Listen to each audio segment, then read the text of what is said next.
Hello, hello. Hello, everyone. Hello. Hopefully somebody can hear me. Can someone just put the thumbs up so they can hear me?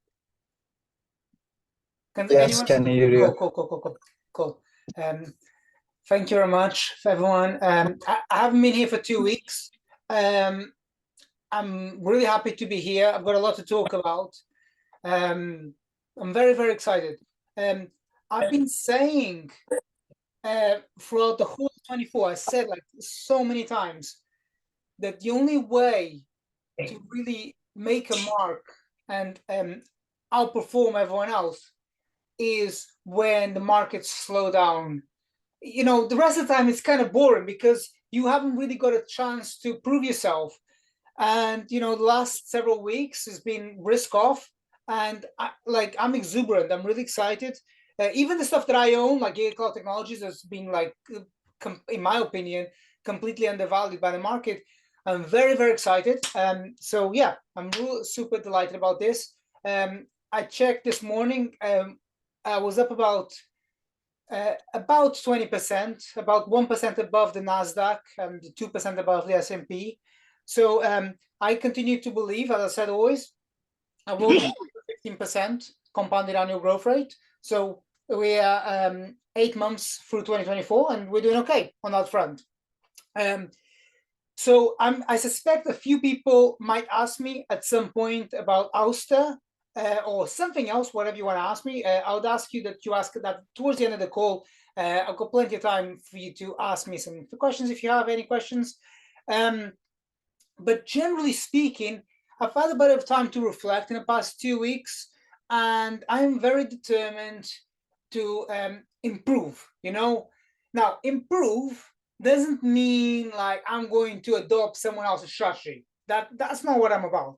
But the only reason why you are here on the call today, and the only reason why I'm doing this is because I've been humble enough over my time to listen to people's feedback and improve as an investor. That's the only reason why I'm able to do what I do. And I take great pride in that. And, I don't want to be lulled into complacency. I very much believe that to drive sustainable, strong performance, you need to keep an open mind. Obviously, I don't need to regurgitate Buffett, but Buffett is the like one of the best investors in the world because he kept an open mind and was able to adapt over time. Another investor that people don't really talk about it that much nowadays, but when Ben Graham in 1930 and 1931, I think those 2 years back to back, he was negative 29 and 30%. So he was down substantially. And that was why he was able to outperform subsequently. Not a lot, but outperform. So you need to go through a bit of a testing period to test your ideas. And that's really, how Steve Pinker says that it's only when you are out there in the public domain testing your ideas that you're really able to see what works out, and as other people have said, you can only really come to be successful in any sphere if you are willing to destroy your most cherished ideas. So I'm going to talk about a couple of tweaks that I will be doing to my strategy going forward. So first and foremost, the majority of what I do in deep value returns are small caps. And I believe that small caps can drive substantial outperformance. But I recognize that outperformance comes with greater volatility. On any given day, a stock can be down 20% on no news. And on the back of an earnings result, a stock can be down like 35%. We saw that with OUST. I've seen that like countless times in stocks that I've owned. So this is the price for that strategy. Now, there are examples of this where the market looks at the results and the share price is like down 10-15%. Like most recently, up loving on the back of the earnings results. The stock, I went to sleep. So I saw, I'm London based, so time difference, etc. I saw the results. I was like, oh, that's cool. We're good. We're good. Stock was kind of like eking up a little bit. I woke up next morning and it was like negative 15%. I was like, what? And I came out and I said, listen, this is nonsense. It will be okay at some point. And I would love to say, but it would be false. I'd love to say, oh, by the morning it was like the market opened and it was off to the races. It wasn't like that. It took a couple of weeks to kind of get a bit of traction going. And being able to say that is me sticking to my strategy. I'm focused very much on the future free cash flow of the business, because I know from experience that drives the share price. It's a lot of noise in the interim period, but over a period of, let's say, 12 months, it's driven by the expectations of the future free cash flow. Now, there are times where I look at the results and I'm like, okay, this isn't as good as I expected it to be. So this leads to a bit of, doubt and self-reflection. So when you're investing, there are these periods where things are tough. And that's the only time where you can really check to see what you're doing, because the rest of the time, the tide rises all the boats. Everyone is singing and dancing, and it's like, whatever, rocket ships, diamond hands, and whatever else people like to believe, and all kinds of aphorisms come to be. But when the market takes a breather, the ability to have some kind of plan beforehand is what allows you to have some peace of mind. Now, I believe the way to tackle this volatility is by having some diversification. Now, diversification doesn't mean necessarily having a lot of stocks. Diversification means having exposure to businesses that have different attributes. So, for example, I've highlighted PayPal as a stock that I've owned for a little while. It's never going to keep up with, let's say, some faster growing business. For example, like Sizzle, that I recommend to sell. It's never going to keep up that, because it's a much bigger business, but it's not supposed to. It's supposed to have some diversification so that when the market's kind of going to risk off sentiment, that's supposed to keep some of their intrinsic value, because it's not going to shift that much, okay? So diversification isn't necessarily about an academic way of looking at it, like, oh, it's got 15 stocks, got 20 stocks, whatever. It's much more about having an exposure to businesses with different attributes, okay? Like, if you take nothing else from today's call, take that, okay? Because that having that diversification in the portfolio means that some businesses are meant to lag when it's a risk on sentiment, when people are like super excited, oh, stocks to the moon. And that is how you navigate. So, for example, when something like OUST gets killed, which it did, or LifeMD or Money Lion, when those stocks get killed, you think yourself, okay, yes, that is getting killed. They're 5% of the portfolio. They're getting killed, let's say, for round numbers, by half. That's 2.5% of the portfolio blown up. Now, it's not pleasant. It pains me. It really pains me. But that is the way to think about it, is that I think about the portfolio and how the portfolio is doing all the time. I don't get caught up with, oh, Money Lion, man, oh, the management said this, and oh my God. Like, you need to detach yourself from that, separate that, have a clear sense in your mind of what you're trying to do. I always go back. Generally speaking, I look at two attributes for a business, which is the demand for the business. For example, PayPal, the number of active customers they have, and I think about the free cash flow of the business. I also believe, as I stated many times, it's very, very important to think about the balance sheet. Because if you haven't got a strong balance sheet, man, things are going to get weird, and you don't want that, and neither do I.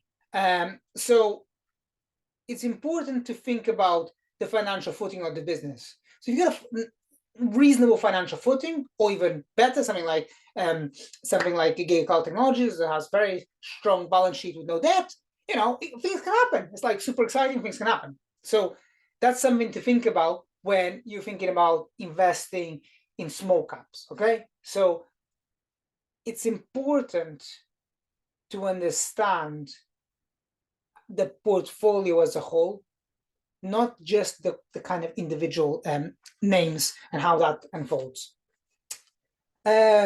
So this is the first week that I'm doing going forward. Going forward, if a stock hasn't lived up to my expectations, I will downgrade it to a hold. And on the second quarter, if it hasn't kept up with my expectations, it's out. And even if I used to love the business, if I don't see that it's living up to my expectations, it's gone. Now, again, I don't use stop losses. I do not recommend that you use stop losses. Stop losses make brokers rich. They don't make you as the investor wealthy. Now, again, let me just, because it's top of my mind, apologies if this is boring, but if you look at PayPal or AppLovin, it's been really volatile in 2024. So the share price can oscillate quite a lot, and that isn't something that I'm particularly attuned to. I know some people like to think that they can do loads of technical analysis and forecast where the moon is going to wake up next morning, but it's, in my opinion, that's a lot of noise and it doesn't really help. There are different ways to skin a cat.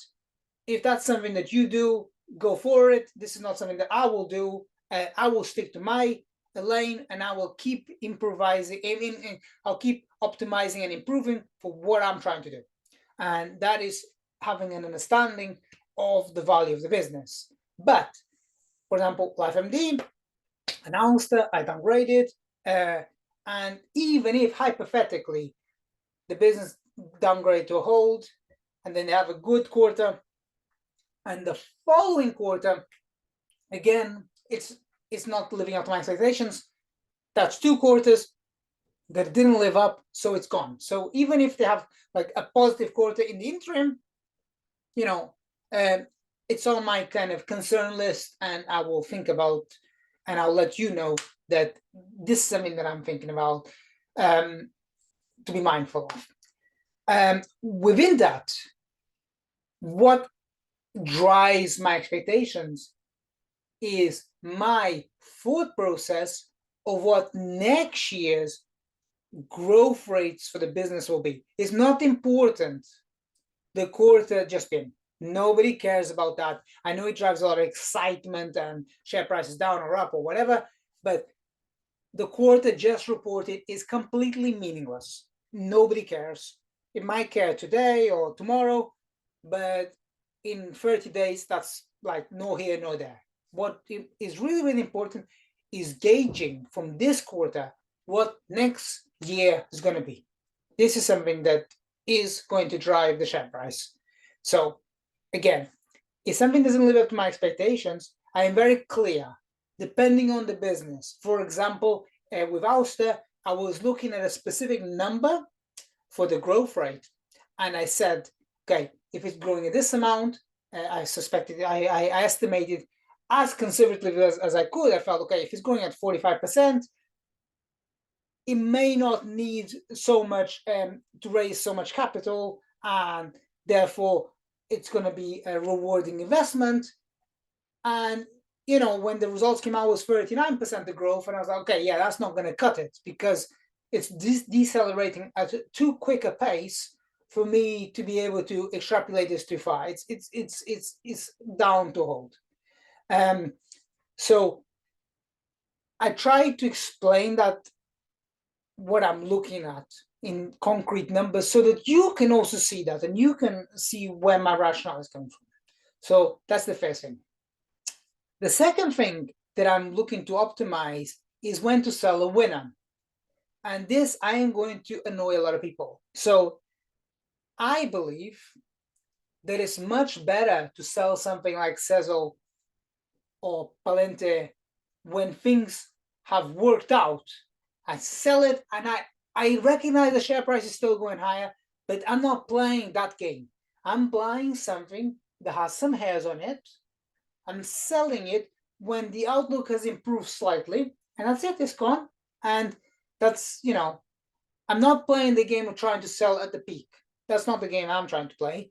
And if people believe that they can sell at the peak, that's good.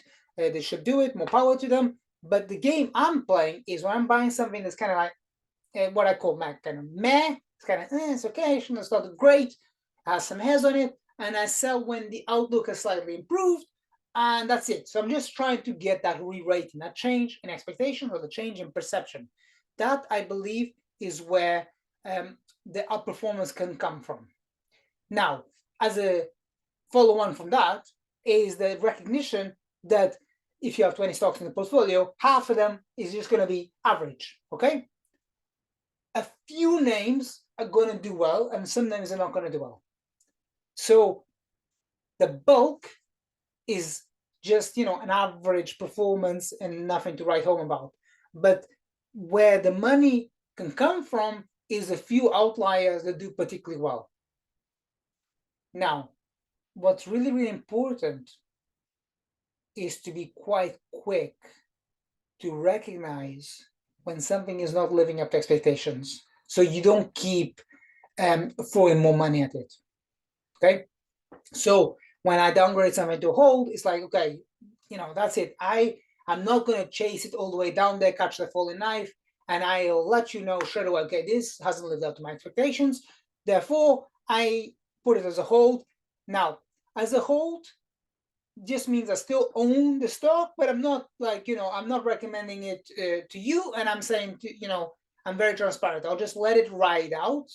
Hopefully, for example, with MoneyLion, I'm hoping that management next quarter will, because it's a small businesses, right? So sometimes they have a bad quarter and they are able to kind of motivate the team, let's get to it, let's work harder, and they kind of deliver a better quarter and things can go on.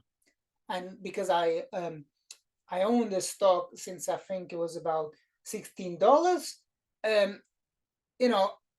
if the performance next quarter is kind of okay, like you can ride that out until it hits what I think it should be able to hit. I know it sounds crazy right now, but I think it could hit $120 per share.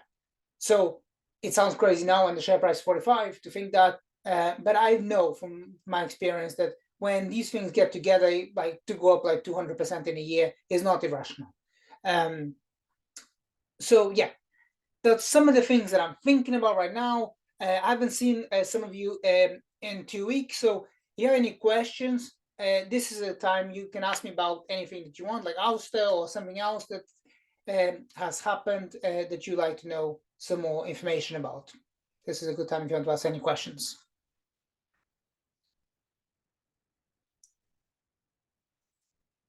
All right, there's a question here. Let me just read out 1 second.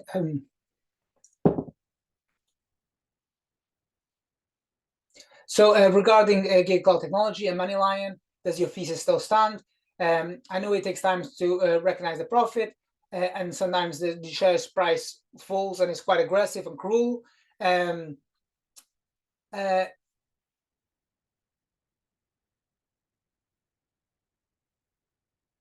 So with MoneyLion, there was a lawsuit that they kind of that they had to tackle with. Management didn't do a particularly good job of making that clear. They snuck it away in the 10Q, and that's the SEC filing, and people got alarmed and the stock sold off. That is the headline news. Ultimately, that's not really what's happened here, in my opinion. What happened is that there's a big discrepancy between their EBITDA their earnings, their reported earnings, and their free cash flow. And what's people are kind of worried, oh, these earnings are inflated. But what I believe is actually I'm hoping is going to happen is that as interest rates start to lower, the cost to borrow capital will come down. So as the cost to borrow capital comes down, that gap in the free cash flow will widen. And when it does, hopefully people will be like, oh, you know what? Actually, this business is quite a profitable business. Because it used to be quite unprofitable, Moneyline, and they've tweaked a bit of their cost structure, and they're able to stabilize the business. Now, what happened, just to confuse matters further, is because they recognized at the back of Q1 they're actually quite profitable. They said, okay, we're not going to be optimizing for the free cash flow right now. We're going to try and increase the growth rate and increase the market share of the business. And you can see that in the guidance that they're guiding to go back to mid-20s. So if a business is able to continue growing in the mid-20s, that's very compelling, and they should not be optimizing for the free cash flow at this stage. It's a young business, they got plenty of runway. So if they can continue to do that, they should do that. But when a business changes abruptly the strategy from maximizing profitability to maximizing revenues, oftentimes investors kind of get a bit kind of uncomfortable because the shareholder base has to rotate. You have a shareholder base that's looking towards the bottom line, and then you have to say, okay, now we're going to chase growth. So you need to kind of churn out the shareholder base, and that causes problems, particularly in small caps where the shareholder base is quite fluid. But as I said, I strongly believe that the reason why I came with Moneyline is because the two founders, they have a lot of stake in the company, and they both come from Citadel. So this is like one of the best teams that knows how to make money. So for me, I'm willing to give it a benefit of the doubt. I believe, I can't say for sure, but most people that I recommend the stock to, I've been holding for a lot longer, and I have a lot more skin in the game here than most people, because I've been holding this for a long time now. So, and my gains are quite substantial. And if I believe that I'm willing to give this the benefit of the doubt, I'm hoping that I can't see the future, but I think that I'm willing to give him a bit more time. With gig technology, it's slightly different, and I like this business a lot, but it has two problems. The first problem was that it used to be seen as a Chinese business. So, China love and China hating, and people just kind of it's just a China fraud business. And people just if you look at a lot of the Chinese stocks, they just, people, foreign investors typically view them as fraudulent. That just, it's not right. It's completely moronic, but that's what people do. So that was the first problem, that even though they went from being a Chinese business to a multinational business, and they tried to be, and they are headquartered now in the US, and they report on the GAAP accounting, people have this kind of feeling that, it must be a fraud. So that's the first problem.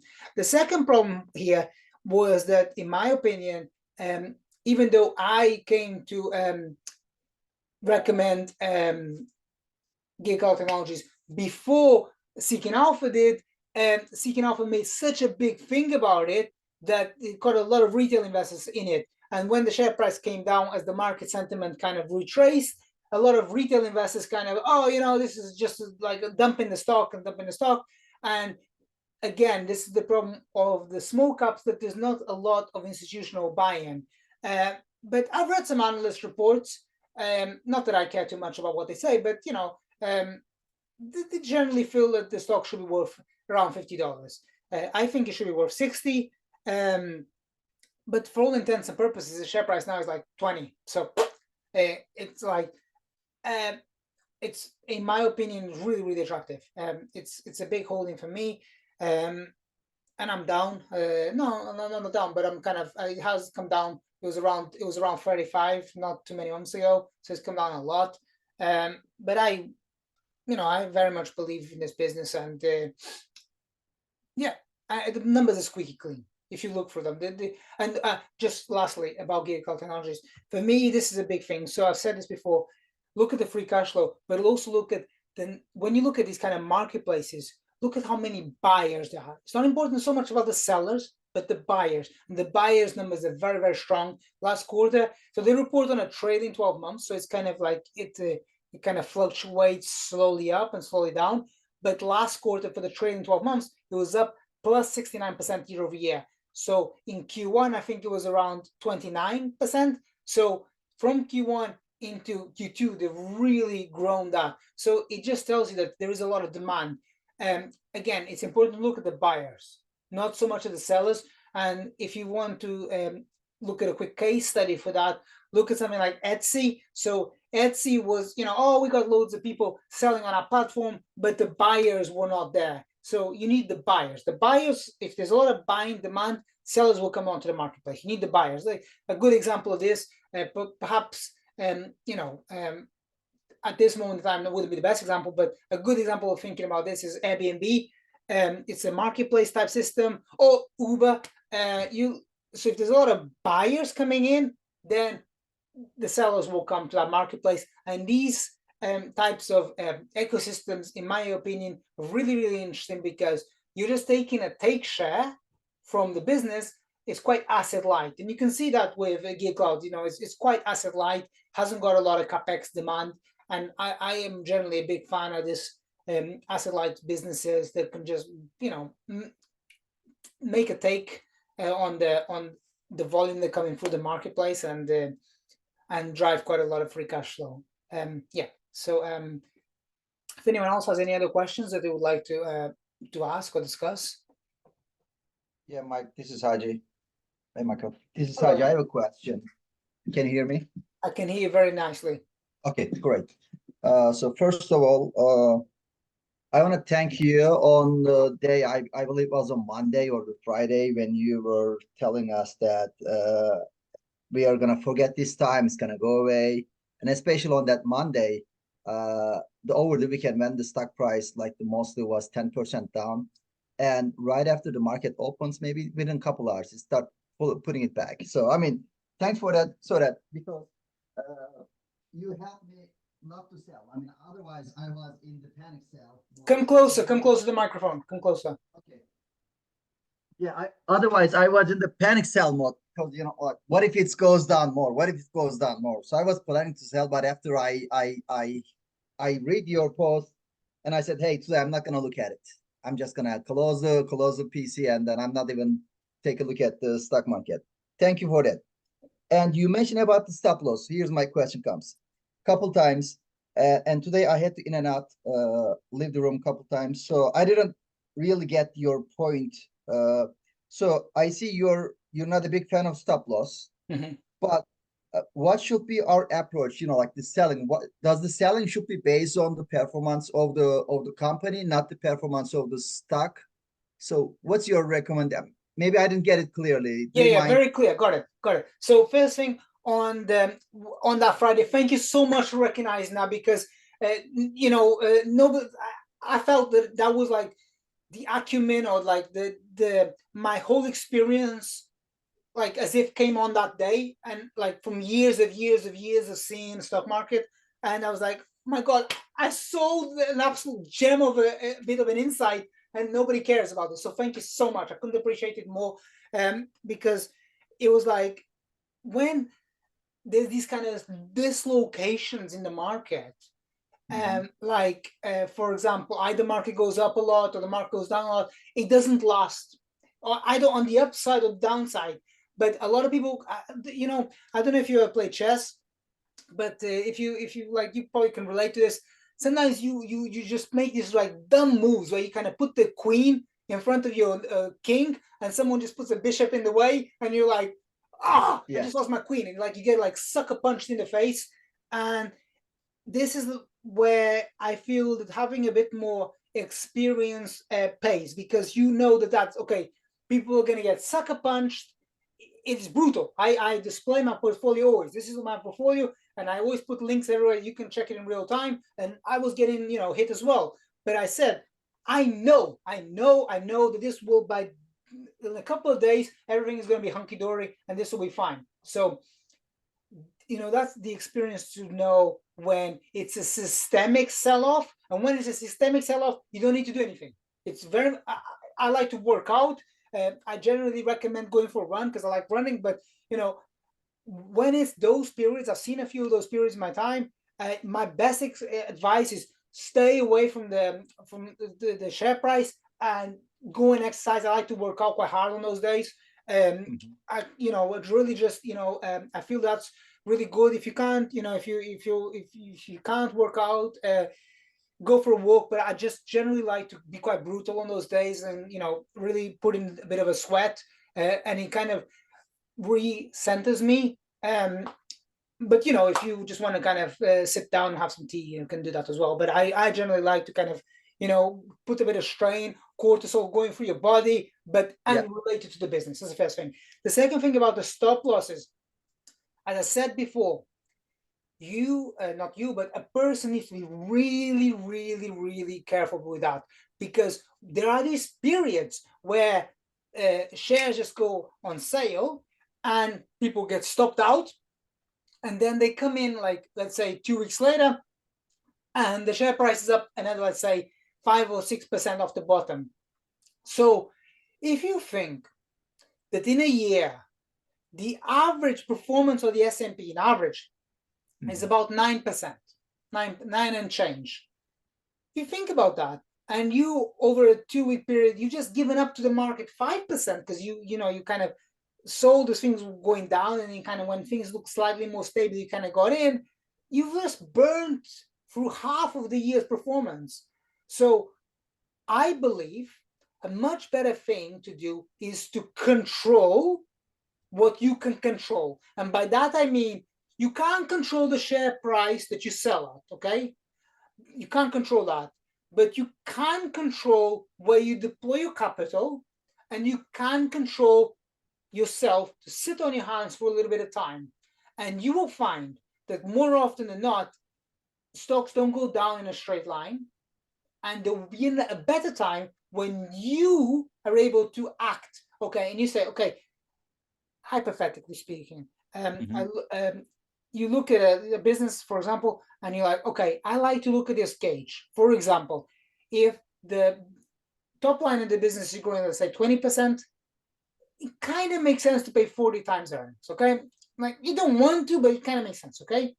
But if your stock is already, let's say, you're already paying, let's say, 45 or more for that business, for example, I'm thinking in my mind right now about PLTR, you're like, okay, you know what? That's fine. The market, you can take it. I'll find something else.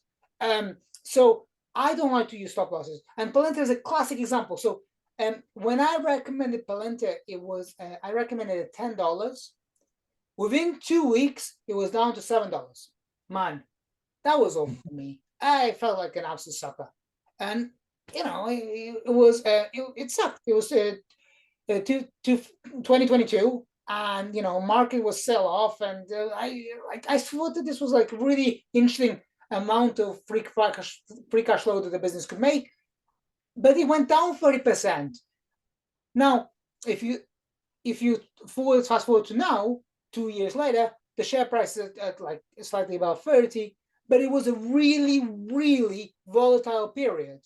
And the vast majority of people that I know didn't make up 200%. Obviously, there's always those people on Twitter say, oh, I got it at like $7 and I still hold it now, like to the moon. But that's not really, those are outliers. The strategy that I'm advocating for is buying and recognizing that if a person compounds at 15%, that can be really, really interesting over time. Now, it's important to think about, I don't know where you're based, but when I was born in Portugal, and when I was growing up in Portugal, we always used to have like jokes about Portugal, because Portugal is a country that makes a lot of jokes. Like, it's a very joking culture, and we always had like 3 people, and Brazil was always like the person that like the little kind of idiot. And in my time, I've seen Brazil match Portugal and overtake. And that's just like their compounding is much slower. It's like, I know, like 7, 5%. But you just see how compounding over time can make substantial amount of money. And it's mind-blowing how this actually works. But it's not a get-rich-quick scheme. And if anyone knows a get-rich-quick scheme, go chase it. But if you're realistic and you say to yourself, you know what, I don't have any other options, like, this is the option to get rich. This is the option to make a difference for your family and, for your children. This is for real. And this works, but it takes time. And it is important to grow as an investor. I said, this is what the call is about. I'm trying to improve my strategy, but it's important to reflect as well. And I kind of waffled on a little bit about the stop losses here, but have I been able to kind of put your mind at ease a little bit, at least with my stocks, that, they can be very volatile, but, stick with it. And I'm very transparent. I say, well, listen, OUST, I don't really do a hold. And when things are not working out, I'm saying it straight up, it's not working out. And yeah, have I been able to answer your question? Okay, yeah, thank you. And that, like what you like this compounding effect, it's remind me one of the like the best, or maybe like the best example for me. Like there's a story, like, do you want $1 million or do you want one cents? But that cent is gonna go like double every day. Yeah. And by the end of the month, so that 1 cent beats $1 million. So yeah, for that's sure. the power of the compounding. My next question is for you.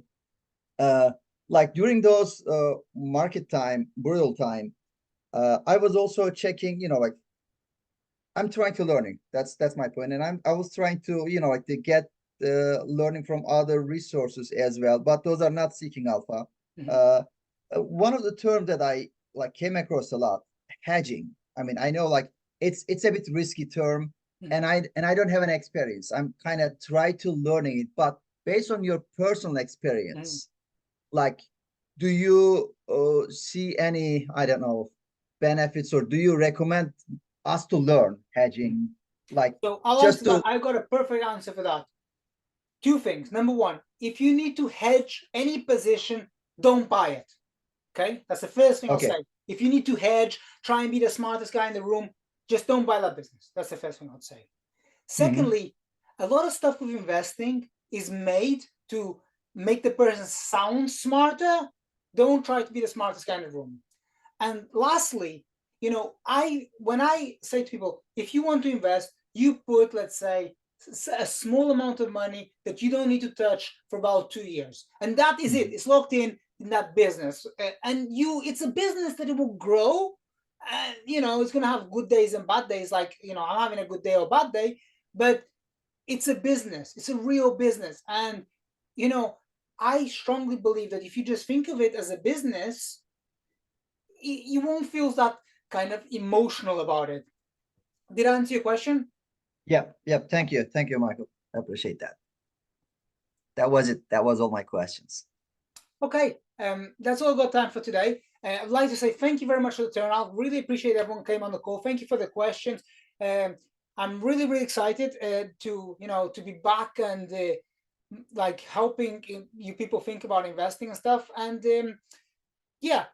next week I got PDD reporting, and I believe I think Sentinel-1 as well, which I'm really excited about. So thank you so much, everyone. I'd like to give a special thank you to Vasilis as well, because he did the spreadsheet and he's the man. And really, really grateful. Like, this guy is the man. So thank you very much, everyone. And see you soon. See you next time. Bye-bye.